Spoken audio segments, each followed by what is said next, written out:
بسم الله الرحمن الرحيم والصلاة والسلام على رسول الله الكريم وعلى آل بيته الطاهرين. Brothers and sisters, Jazakallah khair for coming. Assalamu alaikum wa rahmatullahi wa barakatuh. It's a big gym, but I know with inshallah the light we have with the company, we will warm it up. Brothers and sisters, on a personal note, before we get started, I must say this space, this sacred space, which we now have, alhamdulillah, made into a house of God, was once a warehouse. And Allahu Alam, boxes were packaged off and shipped in many different destinations. Some time ago, now we package souls.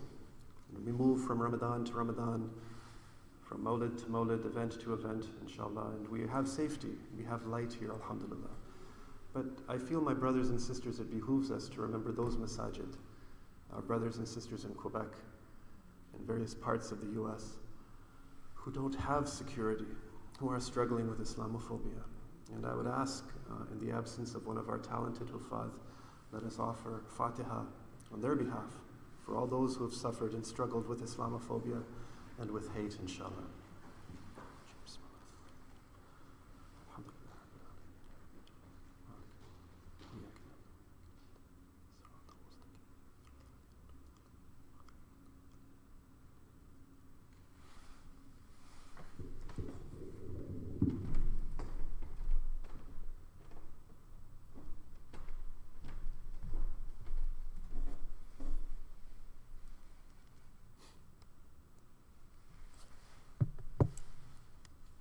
Ameen.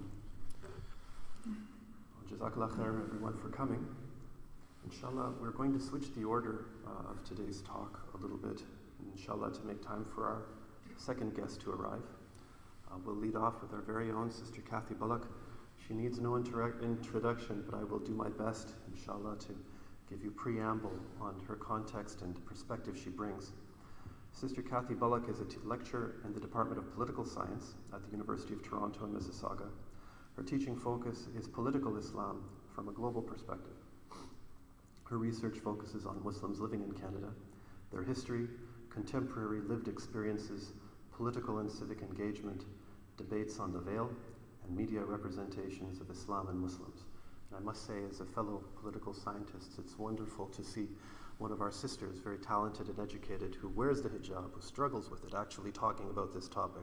In secular academia, there are many who obviously have not the experience nor the perspective, la hawla wa la quwwata illa billah, who speak on the subject. So I'm delighted that Sister Kathy is continuing her research on this.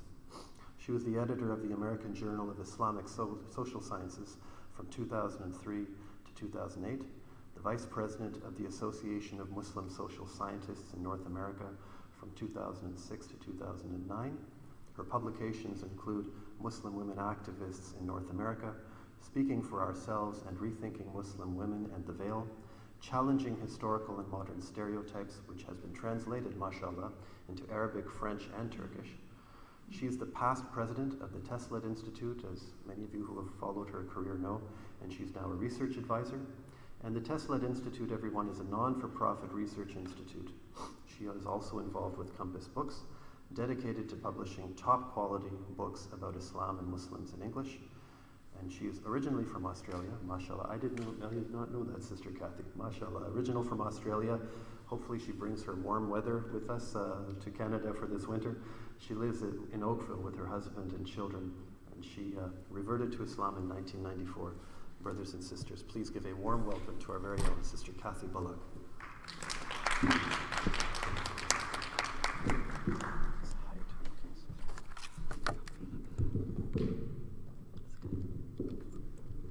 Jazakallah khairan for a wonderful introduction. I totally wish I could bring the warm weather from Australia here to Canada.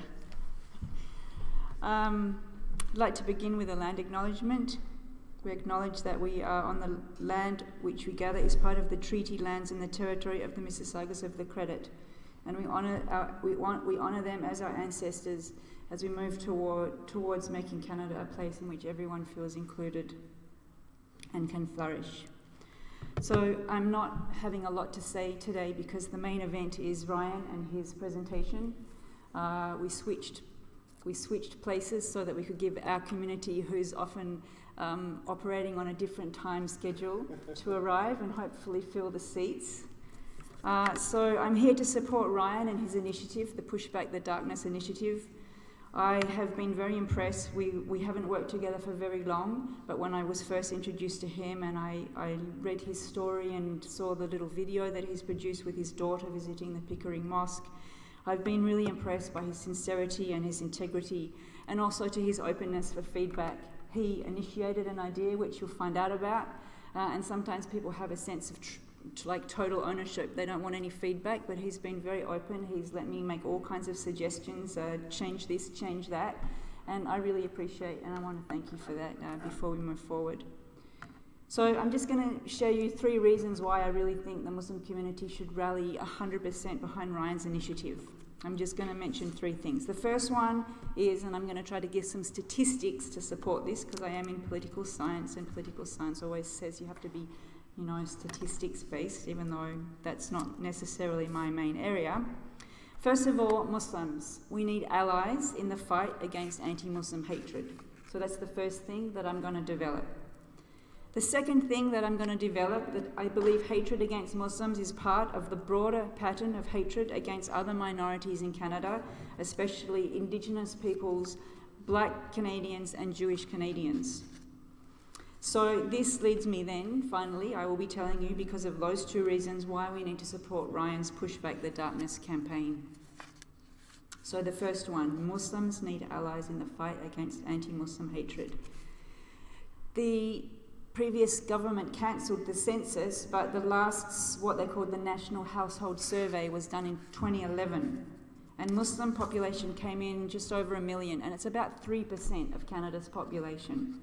So Muslims are about 3% of Canada's population, but you honestly wouldn't know that if you read the newspapers or watched the news. Like, we're constantly being talked about, even in parliamentary debates. It's as if we're like 90% of the population. And the conversation about us in general is often not very pleasant, as you know. So even though we're a tiny little minuscule little dot in the Canadian population, we take up a great part of the Canadian imagination, and not often a pleasant one.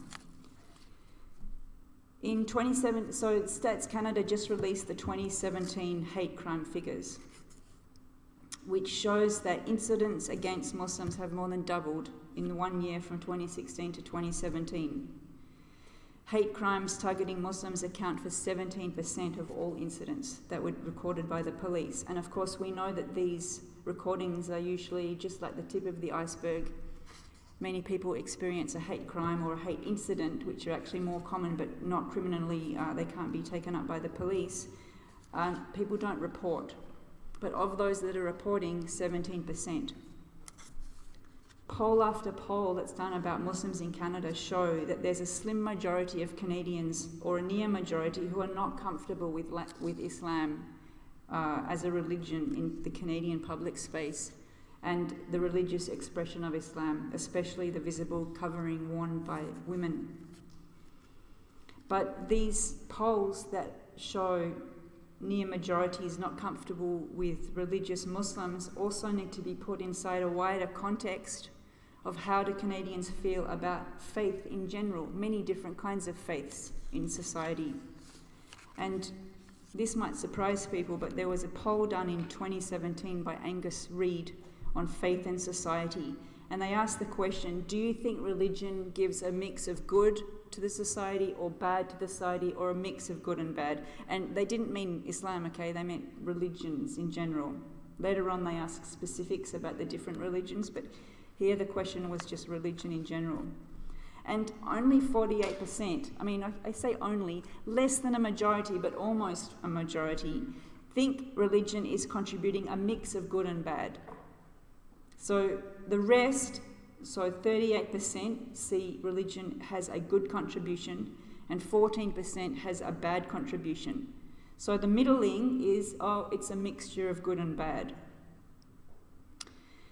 In that survey, 46% of respondents said Islam is damaging Canada and Canadian society, and only 13% said they thought it was benefiting Canadian society. So to put these two ideas together, we're a tiny minority in a wider society that in and of itself doesn't actually think religions are having a good impact on society in general, or an almost majority. And not only that it shouldn't have much influence on society. The idea is that religion is okay as long as it's private, as long as it's not having a major impact in the public square. But of course, Islamic practices are not private. Just think, of course, look how I'm dressed. I'm wearing my religion, not just on my sleeve, on my head, so to speak. The requests for prayer in school, for halal meat, to take the day off to celebrate Eid, all of these requests for religious accommodation seem to be singling out Muslims as having an undue influence on Canadian society. So in that same survey, 2/3 or 65% were asked about Islam, and they say that it is having a growing influence in Canadian society, and they weren't too happy about that. So this is the statistics, the two pieces that I tried to put together to support this idea. We are 3% of the population living in a society which feels that Islam is having a negative impact on the society and a growing influence. And not only that, in a wider context of not thinking religion should have a big influence on public life anyway.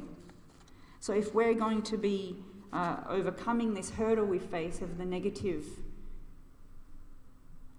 comments, daily racist experiences that we have, legislation that target Muslim, we can't do this alone. We need allies.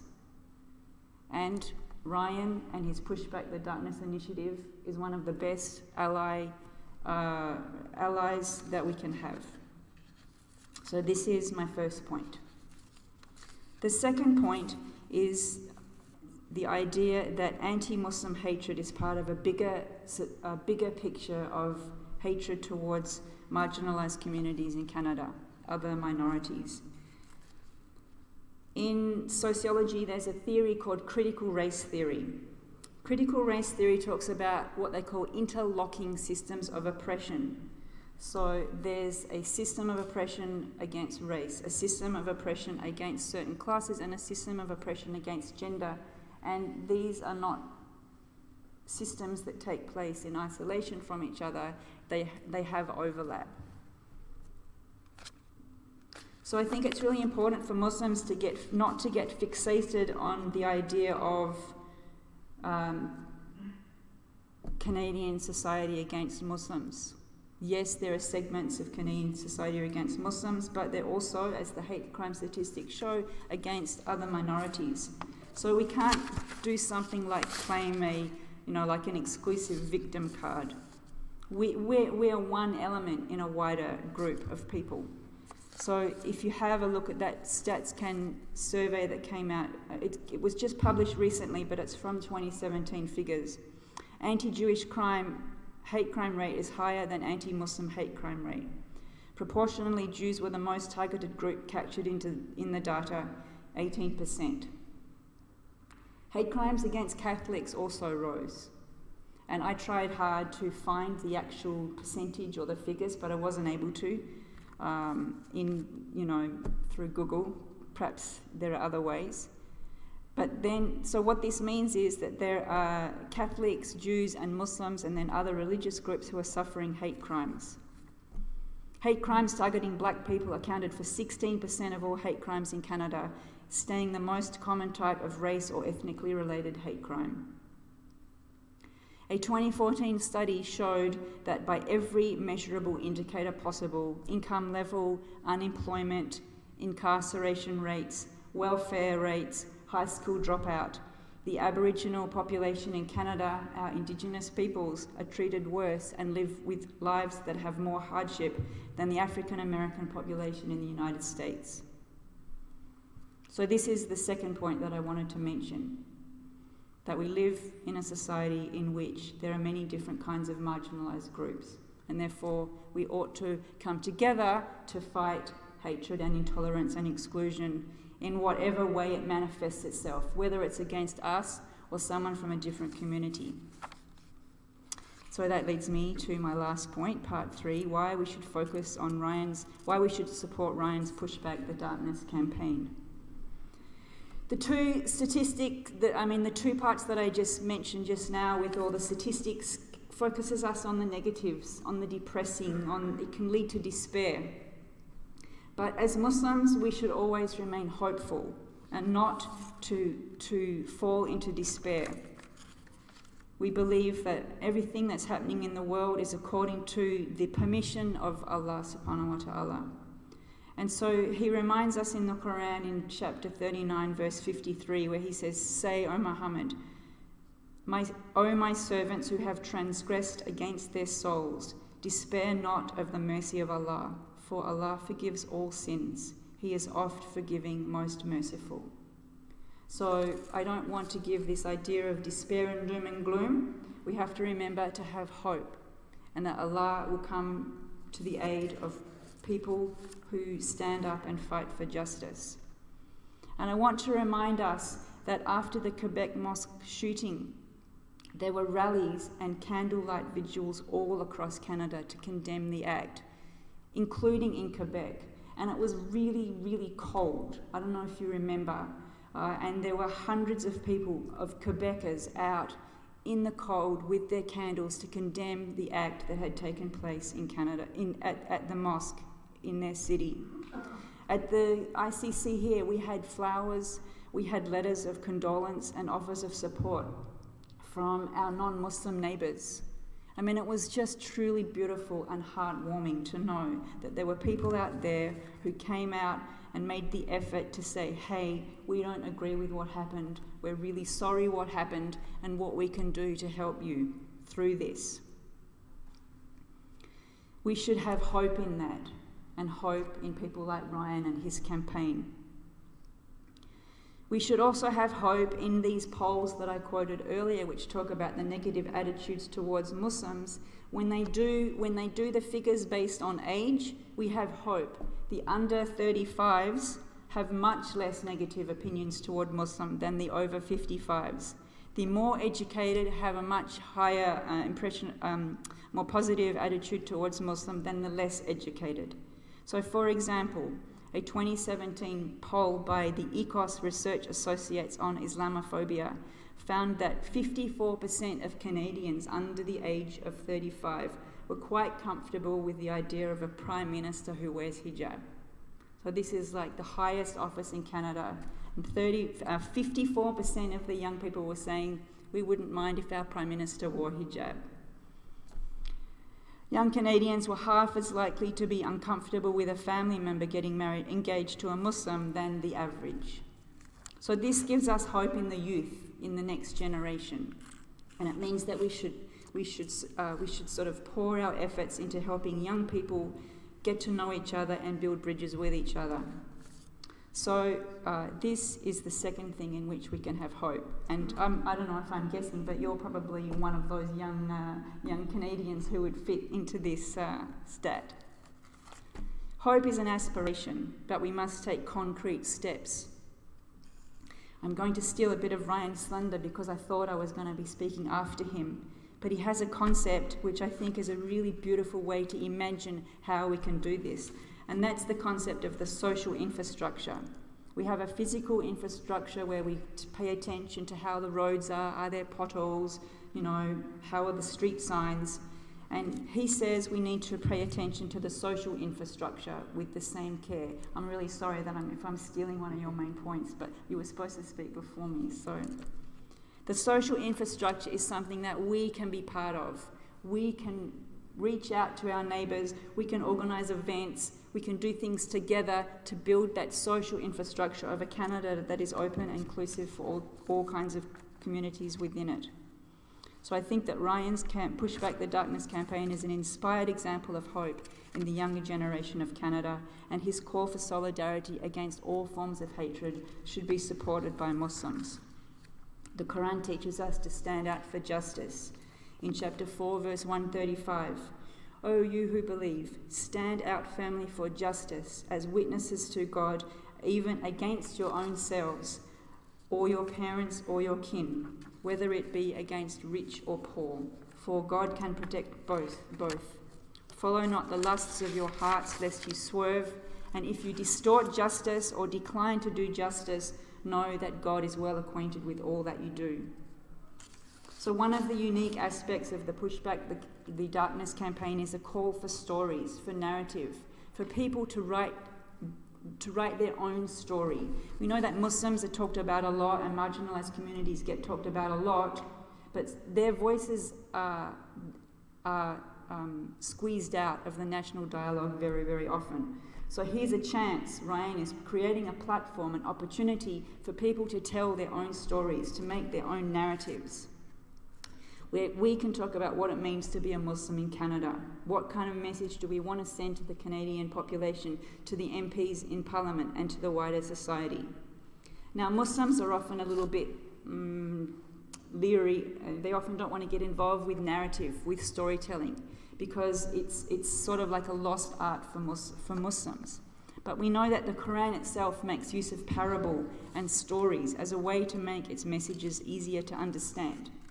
It's one thing to get up and talk about statistics, to say please act against hate, but a narrative, a story of someone who experienced hate or who experienced a moment of love and inclusion that transformed their life is so much easier to grasp and so much easier to make people relate on that person-to-person, soul-to-soul level. Stories bring out the emotional and the soul of us, which is the essence of the meaning of being human. Now, a story that doesn't have to be long. People feel very overwhelmed about the idea of writing a story, an autobiographical narrative. It could just be one page. Just as long as we have now this platform, this opportunity, we're always complaining that Canadians don't listen, don't hear us. Here's our chance. Here's our chance to write our narratives, and someone is going to aggregate them and help them get to Parliament. So that's the third thing. So this is what I said today. Number one, Muslims need allies in the fight against anti-Muslim hatred. Number two, hate against Muslims is part of the broader pattern of hatred against other minorities, especially Indigenous people, Black Canadians and Jewish Canadians. And those two things lead me, to say we should support Ryan's Pushback the Darkness campaign. And thank you very much for coming out and for your kind attention. And I turn it over to, I guess, the moderator who will introduce the next speaker. Thank you very much. Salaam alaikum.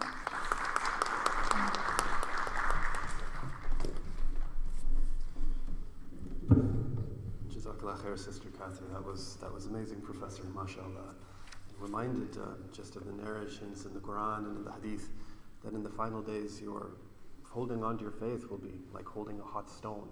We know this from religious tradition, and that those who believe, they will be forced together and they will seek solace and they will seek comfort one another. And Sister Kathy's reiteration of support for Ryan's campaign certainly hits on that note. The contradictions, of course, from a political science perspective, Professor, are obvious too. And in a secular age, we still rely on good faith. We still rely on trust. We still rely on ethics to hold society together. So let's not be fooled either that this society needs us. They need our goodwill. They need those values and ideas that come from the principles of faith that bind communities together. But just as an aside, inshallah. Let's continue with our main speaker. Ryan, by way of introduction, is a software developer and the founder of the Pushback the Darkness initiative. He lives in Pickering with his wife and 3 young children. Please give a warm ISNA welcome to Ryan Sullivan.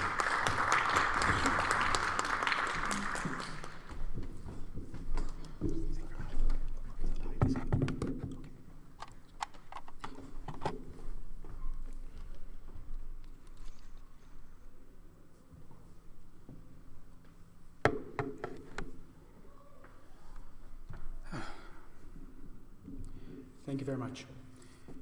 So, why am I here? The answer to this question is not at all obvious, particularly to me. So, I grew up in a small, isolated, and very troubled city called Thunder Bay. In Thunder Bay, when I was a kid, cultural diversity was getting Chinese food for dinner. Egg rolls, really exotic food. Wontons, a bridge too far. Too weird. How did I go from that? How did I go from that to giving a talk at one of the largest mosques in Canada alongside two very intelligent, talented, and successful women? Why am I here? Well, the answer to that question is January 29th, 2017. This person had just become president of the United States about a week before. This was something which really demonstrated how the political narrative around the world had changed and how it was going to some really bad places. I was worried about what was going on in the US. I was worried about what was going on in the UK.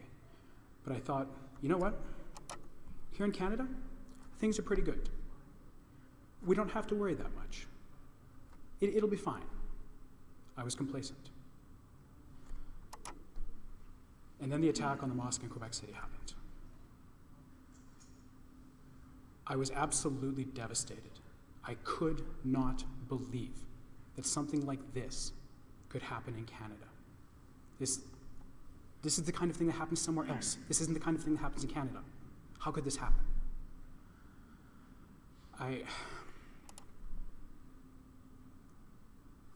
I knew I had to do something. I'd watched what was going on in the US, and I wondered, why aren't people doing something to push back against this darkness? Why aren't they taking some kind of action? And when that happened here, I thought, you know what, no. Words are not enough. Thoughts and prayers are not enough. It is the time for action. But what do you do? Given the magnitude of something like this, how do you push back against that? I thought for a long time about what to do. I wasn't sure. The idea which I eventually came up with was to go to the local mosque, Pickering Islamic Center, and to give out hugs with my daughter. Now, I'd never been to a mosque before. I'm not Muslim. Why would I go to a mosque? Just like I'm not Hindu. Why would I go to a Hindu temple? Or a synagogue? I'm not Jewish. I had no idea what to expect. Another religion's sacred space it's this opaque thing. I had no clue what the traditions were, etc. And to kind of complicate things even further, this mosque, Pickering Islamic Center, had a window shot out 2 years earlier.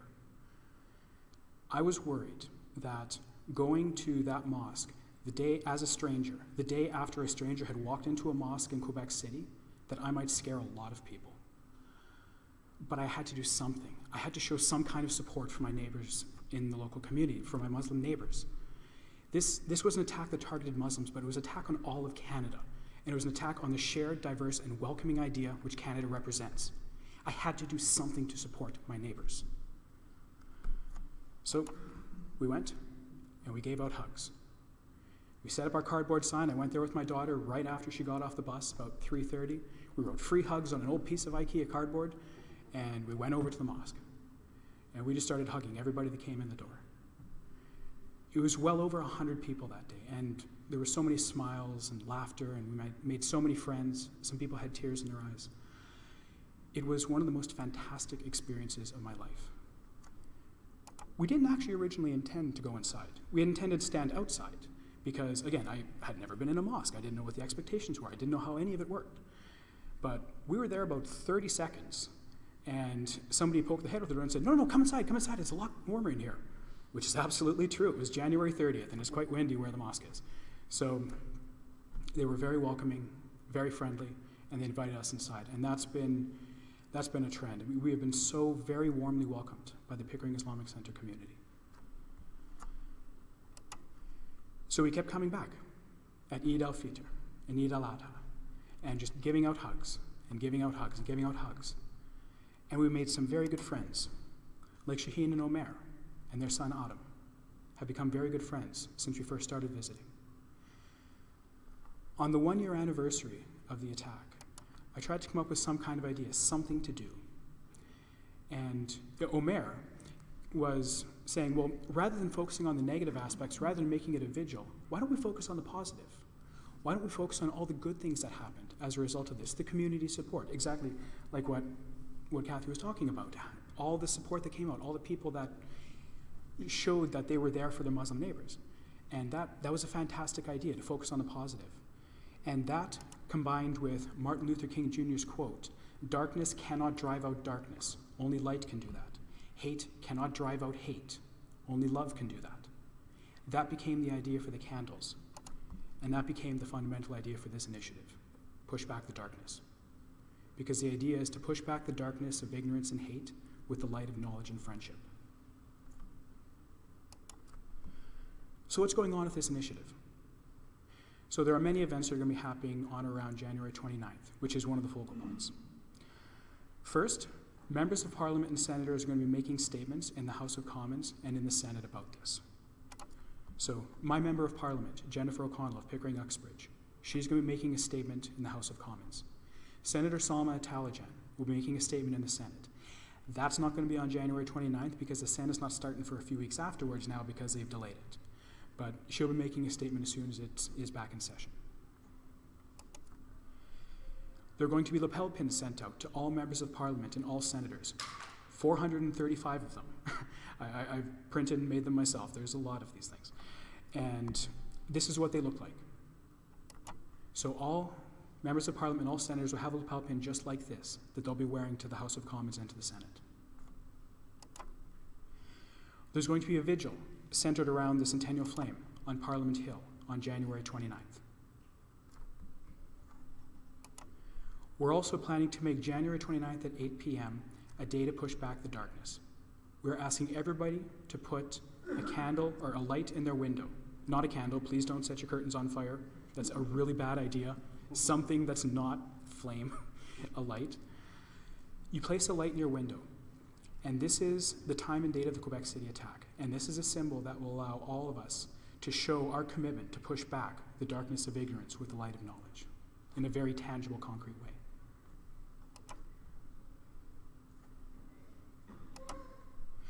So also, as Dr. Cathy mentioned, the collecting of stories and drawings is a very important part of this. Collecting experiences so that we can get rid of ignorance, because ignorance underpins so many of these bad things. So, why stories and drawings? Why are these such an important fundamental part of this initiative? The answer to this comes again from Thunder Bay. I grew up in Thunder Bay. I left when I was 18, so I was born there and grew up. Thunder Bay has a huge problem with systemic racism towards Indigenous people. It is pervasive, it is systemic, it is everywhere, it is in your pores, you cannot escape it. The racism in that city towards Indigenous people is crazy. If you've read anything at all about Thunder Bay in the last few years, it was probably about this problem. And it's been like this for a very long time. It's only just now getting covered. I grew up in that environment, and I became racist towards Indigenous people. What changed for me was when I was 11, one of my friends on the street moved away, and an Indigenous family moved in. One of the boys there was my age. We became very good friends. Because of that experience, I could start to look at the things that I had heard and say, wait, no, this isn't true. My friend's not a drug addict. His parents aren't alcoholics. They have jobs. Their house is not in disrepair. All of these things are false. They're tropes. These racist tropes that get made up and trotted out. I could tell from my direct experience with my friend that these were not true. Because the ignorance was gone, all those bad things went away with it. I was able to start to deprogram myself. So that's why that's so important. And events. There are also events in cities across the country. And these are important for a similar reason. When you meet somebody, when you develop those friendships, when you have those experiences, the ignorance, which is the necessary first ingredient for all of these dehumanizing things, all of this labeling, that ignorance is gone. It becomes very much harder to reduce your neighbor to a one-dimensional caricature and just apply a label and stop thinking, when you know their full richness of their humanity. So there are events so far planned for Ottawa, Mississauga, Brampton, Scarborough, Calgary, Pickering, Ajax, and Whitby. There are also many others currently being planned. This list is going to grow. This is the current list. So please come out and attend some of these events. Meet your neighbors. Build friendships. There are many supporting parliamentarians, in addition to Jennifer O'Connell and to Salma Talajan. Senator Francis Lankin is also a supporter. MP Salma Zahid is a supporter. MP Joel Lightbound, who is the MP of the Quebec City riding where the attack occurred, he is a supporter as well. There are also several supporting organizations, such as ISNA. Again, thank you very much. That's why we're here. And CCM, CCMW. There's the number of organizations that are participating and that are helping out in this and that have said, yes, this is an idea that we want to support, is extremely inspiring. How can you help? You already are. By being here, you are helping. That is extremely important. Keep doing this. And I thank you very much for being here, for coming here, for being willing to spend your time and to meet your neighbors and to help. You can put a light in your window on January 29th at 8 p.m. Remember, nothing that burns. Something that's just a light. I don't want anybody setting the curtains on fire. We also have these coloring pages which we're offering to school boards across the country so they can be sent home with kids so that they're aware of what's going on as well. They can take these, color them in, and they have information about this event. And you can actually see, I'd like to draw your attention to a poster that's behind you. It's hanging on the board over there. Now, the intent of that poster is for each of you to sign it so that this becomes something that you can leave your mark. And then this is a reminder of our community and of our commitment to pushing back the darkness of ignorance and hate with the light of knowledge and friendship. You can contribute a story and or a drawing to go to Parliament Hill. Nobody else can tell your story. Only you can tell your story. I want to put these in front of all of our members of Parliament and all of our senators because they are public figures and their words are very important. When an MP or a senator says something that causes harm to a particular group, bad things happen very quickly in the public space. We had an example of this earlier this year with Ali Jinnah Park, where a statement was made about why are we naming a park Ali Jinnah Park. Ali Jinnah was the founder of Pakistan. The next day, a sign in Ali Jinnah Park was sawed down. Our members of Parliament and senators need to understand the impacts of their words. We are a shared, diverse, and welcoming community, and I want to make sure that they remember that. And these stories, and if you contribute stories, if you are comfortable sharing them publicly, they will go on the website as well, so that people across Canada can also learn from your stories and can help to drive back some of their own ignorance. These are drawings for my daughter. These are going to be going to Parliament Hill. So if you have children, or if you yourself want to draw something, I would be very happy to bring those along. Spread the word. This is extremely important. I'm standing here because people spread the word. This started off with a hug on January 30th. That's how all of this began. One simple little hug, and then another one. And we kept doing it. And we kept giving out more hugs. And more hugs. And even more. We've just kept doing it. And this has grown. And we have made so very many friends. And this fellow, small act of kindness, he helped to make our sign much easier to read because I had just written something down on a piece of cardboard a year earlier. And so he helped to make that much more legible. Simple thing, very appreciated. A small act of kindness can have a big impact, more of an impact than you would expect. That has been one of the biggest lessons for me, is the outsized impact of small acts of kindness. I want to tell you the story behind this picture. As I mentioned, we gave out candles at the 1-year anniversary of the shooting at Pickering Islamic Center. We gave out these candles. We set aside about 90 candles for the students and staff of Brock Elementary School, which is hosted at Pickering Islamic Center.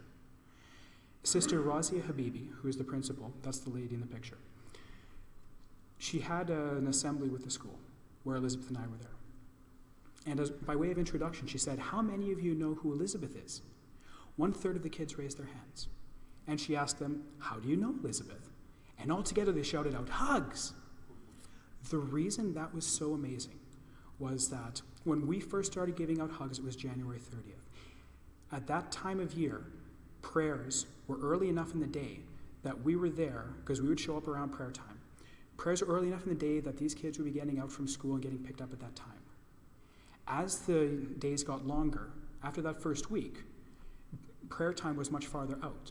So all of these kids at this school who remembered Elizabeth and who remembered the hugs remembered it because of that 1 week over a year earlier and knew her face and knew her name because of the outsized impact of small acts of kindness.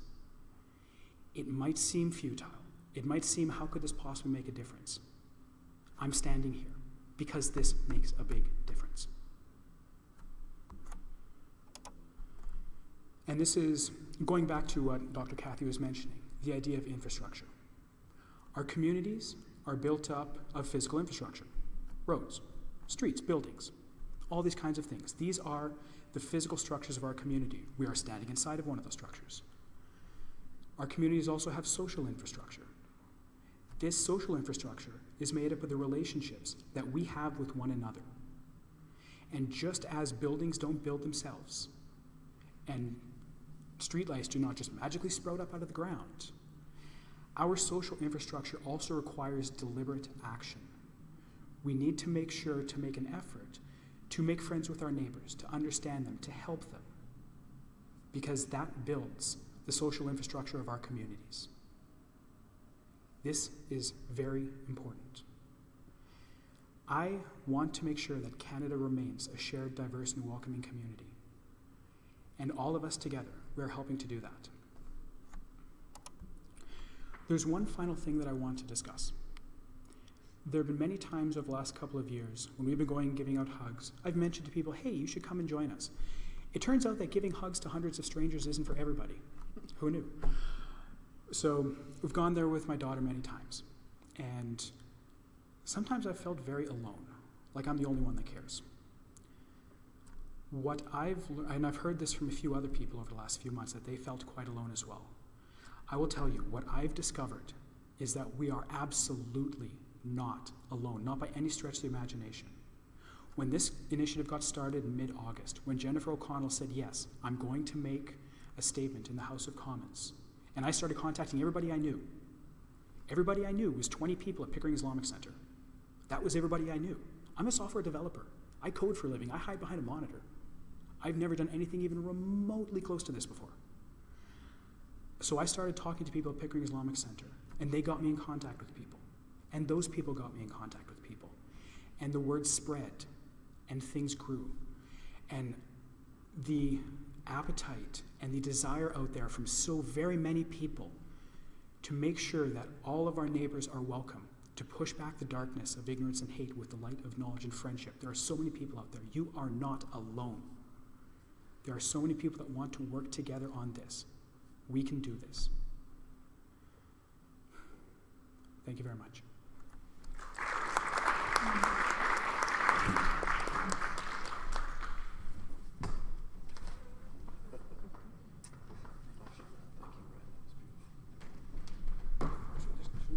One more thing I was sorry, it slipped my mind. One more thing I wanted to mention. Dr. Kathy, you had mentioned that you were worried that you were stealing my thunder, and how you had helped with the initiative as well. This is an important point that I want to bring up, is that this initiative is the work of so many voices and so many people. It's because of your feedback, because of your help, because of the help of so many people that this is happening. So it's absolutely not. There's no thunder to be stolen. We are amplifying each other. We are helping each other. And thank you very much for that. Thank you.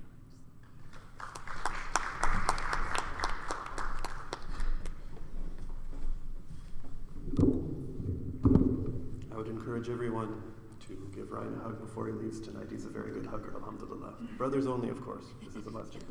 Air hugs. Air hugs, inshallah. Given that we are close to Asr, Brother Taha and I discussed that, in fairness to our final speaker, Sister Samia, we would open the floor to a few questions, inshallah, And then just before Asr Salah, I'll introduce Sister Samia, if that's okay. Stealing the thunder, a lot of community mobilization will be Sister Samia's talk. But perhaps we could have a few thoughts or a few questions regarding Professor Bullock's comments, and even questions regarding Brother Ryan's talk and the whole initiative of Push Back the Darkness.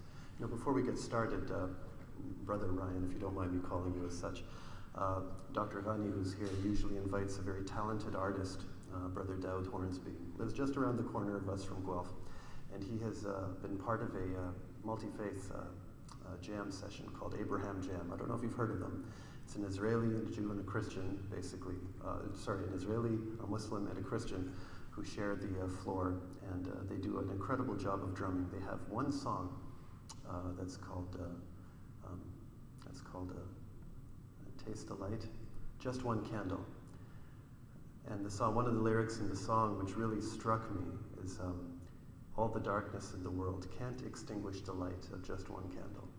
And we always think light is fragile, but it's actually darkness which is fragile. And it's the light of faith, the light of Iman, that really takes us forward. So just this humble suggestion for a theme song if you ever want to attach anything to your website. So maybe we could have a few questions if any of the brothers or sisters want to approach the mic on the floor, inshallah. We can have a few questions on our first two speakers.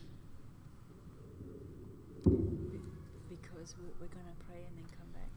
Yeah, the idea, Sister Kathy, is we will pray and then we will come back, and then we'll have Sister Samia speak before we get into additional QA. So, Brother Taha, do you want to take the first question? Yes, Assalamu alaikum. Thank you, Ryan, and thank you, Dr. Kathy and Simon, for being here. Really appreciate it. Just a quick question. I was curious, how was the reaction of the wider community when you launched this campaign? Whether it was 2 years back, I don't know how big it was, and as it grew over a year or so, as we have spoken in the past.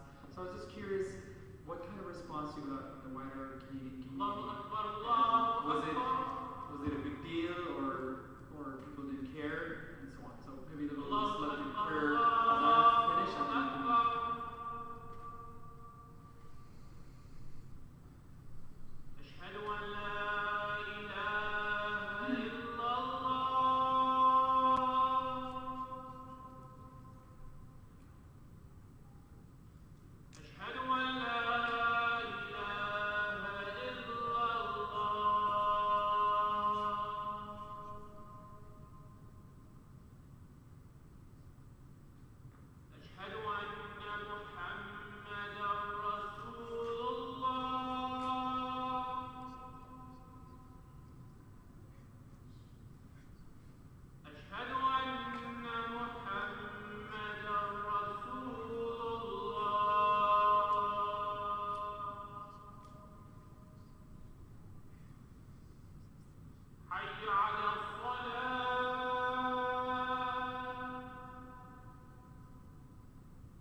So the initiative itself, as far as the specifics of Push Back the Darkness and collecting stories and the ideas for something formal, that was about mid-August. And the response to that from Push Back the Darkness has been absolutely fantastic. Many, many people from all sorts of different groups are very interested in participating. I'd like to recognize the members of the Ahmadiyya community who are here to show support for this idea, because this is something that affects many different groups. And so we've also seen support from the Jewish community, from the Hindu community. So there's this very broad-based support for this idea. as far as before that, when it wasn't a formal initiative, when I was just giving out hugs and I was telling stories about that, there was some very good feedback on Facebook. I made a point of talking about what I was doing on Facebook to try and give others the idea to do something like this. So I tend to have a lot of good feedback. When I was talking to people in person about it, like I curl, so at the Whitney Curling Club, which is where I curl, some people were like, oh, hey, that's kind of neat. Some people were like, all right. And I had one friend who said, yeah, I turned Muslim. So it's definitely, it's mixed. Overall, though, it's been very, very good. And that's been very promising. Thank you, Ryan. Any other questions from the floor? Sir? Assalamu alaikum. Ryan, I have a comment and question for you. My comment is that this is a very, very important topic. You have undertaken a very huge task. But I know the trust of the people here, there are very few people here. I don't know whether it was publicized or not, this event was publicized. I wish in your next talk a lot of people, anywhere you're holding. My question is, how are you going to utilize the media regarding this campaign? Because that is the most important thing. That if you get hold of the media and they help you, I think this campaign will be very, very successful. Thank you very much. And that's an excellent question. And I know for me that, kind of going back to the beginning, I started off, I'm a software developer mid-August. I just started contacting everybody I know, which is this very small contact network. And there were about 2 weeks ago, there was an op-ed in the Toronto Star about this initiative. And so that was something which helped. And that came about because of discussions with Amir El-Gawabi, who was somebody who I got to know as part of this. And I've also been in discussions with somebody else who's hoping to introduce me to the heads of the CMC Ottawa Bureau and the Globe and Mail Ottawa Bureau and the Stars Ottawa Bureau. That's going to be in time during Christmas and New Year's. You're absolutely correct that getting that media coverage is an extremely important part. And that's why the stories going on the website is very important, because I'm anticipating that media coverage in and around the first, second week of January, the national media coverage.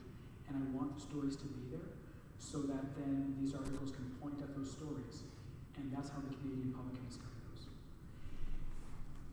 As to how best to do that, there are people who earn degrees and spend lifetimes trying to find out how to do it.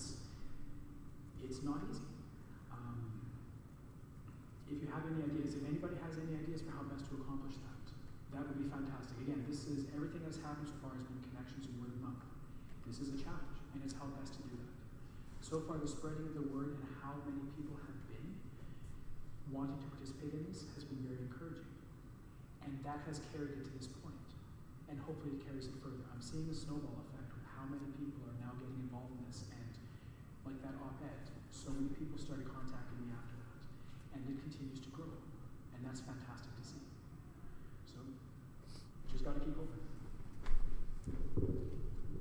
Thank you, Ryan. Just a comment.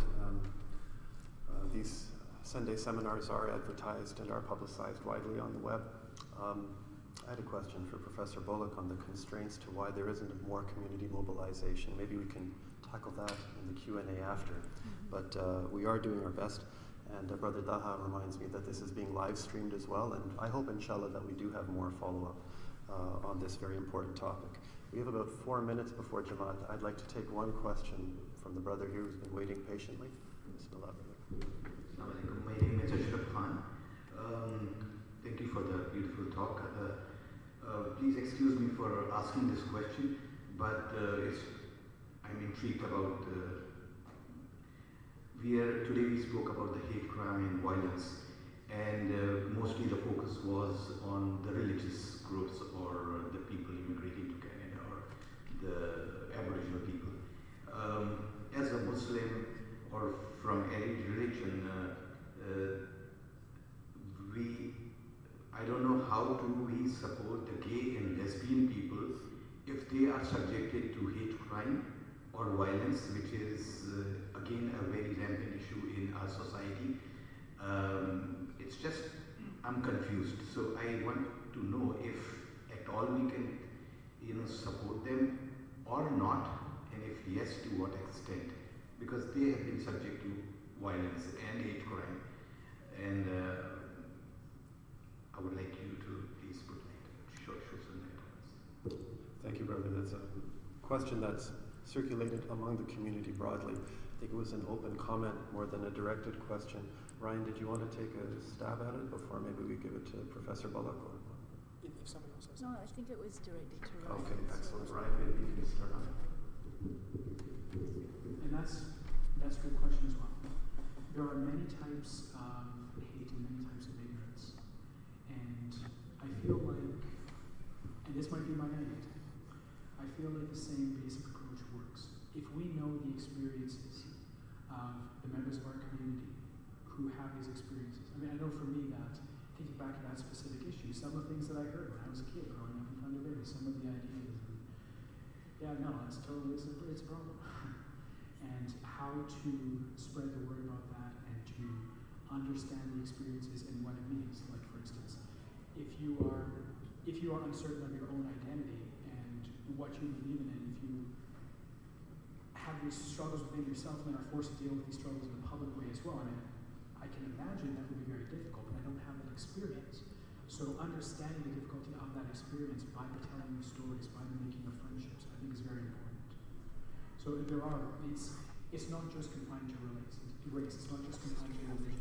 There are many different communities and groups, and I think it's important to do what we can to assist all of our neighbors in any way possible. Thank you. Okay, thank you, Ryan. We have a couple of minutes before Jamaat begins. Sister Samia is a community mobilizer and does a lot of work on intersections and areas and research regarding oppression. We're going to start with Sister Samia as soon as we get back after Asr. So inshallah, we'll conclude for the time being. I encourage everyone to come back.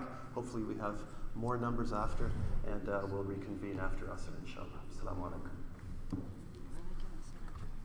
You're doing a good job. Thank you, Sister Kathy. Shukran.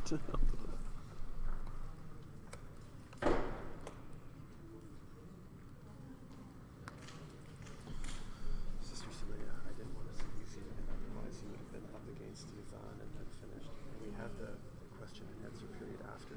So if you lead in with that, we've had a few questions taken care of.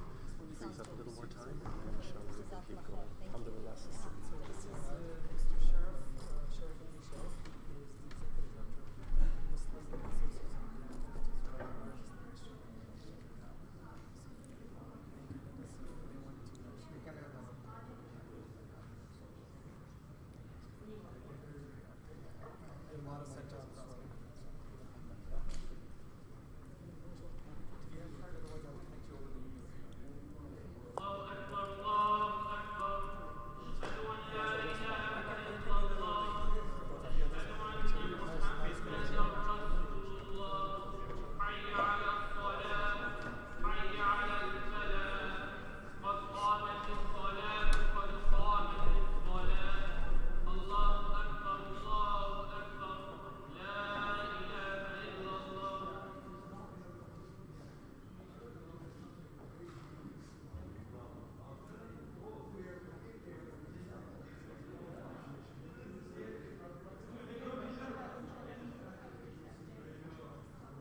we can have Brian, and Dr. Kathy, who just spoke. Very enlightening discussion, so please do join us right after as well.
that in your salah, after your salah,